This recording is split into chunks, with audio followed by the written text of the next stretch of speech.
Now I'm proud to actually be reading this for the first time publicly.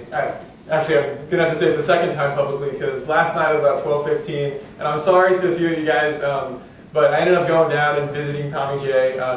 Thomas Jefferson at the memorial, and we were able to read this to him. And so he actually had the first approval. He seemed to like it. He didn't really say much, but I swore I saw a tear come to his eye. So here it is. This is the Millennial Generation's Democracy 2.0 Declaration. Democracy is an unfinished project. It's time we upgrade.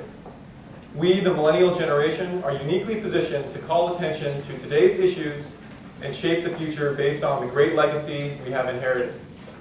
Our founding fathers intended for every generation to build, indeed to innovate, on the American experience. We realize that as young people, we are expected to be leaders of tomorrow, but we understand that as citizens, we are called to be the leaders of today. We are compelled by the critical state of our present democracy to establish a new vision. In a world often damaged by conflict and intolerance, we must commit to develop common ground through equality and open-mindedness. In a world often damaged by social isolation and materialism, we must commit to community at the family, local, national, and global levels. In a world often damaged by instant gratification, we must commit to creating sustainable solutions. In a world often damaged by apathy and disillusionment, we must commit to civic participation and inclusion of all voices. The present state of our democracy impedes opportunity for real change. We must connect the specific issues failing our population with their underlying systemic causes.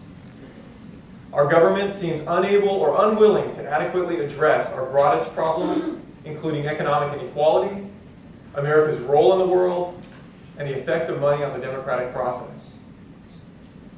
But we must remember, our government is only as effective as the sum of its citizens. Low civic participation means the most disadvantaged people in society are neglected, and we overlook many potential solutions to our problems. Our generation is telling a different story. We are uniquely positioned to foster community engagement through social networks of all kinds. It is our responsibility to use information and technology to upgrade democracy, transform communication, and advance political engagement and civic participation. We are social networkers. We are multitaskers. We are communicators, and we are opinionated. The informality of our generation breaks down traditional barriers and opens doors for inclusiveness and equality. Most importantly, we are the leaders in a society that yearns for leadership. This is our democracy. It's time to act.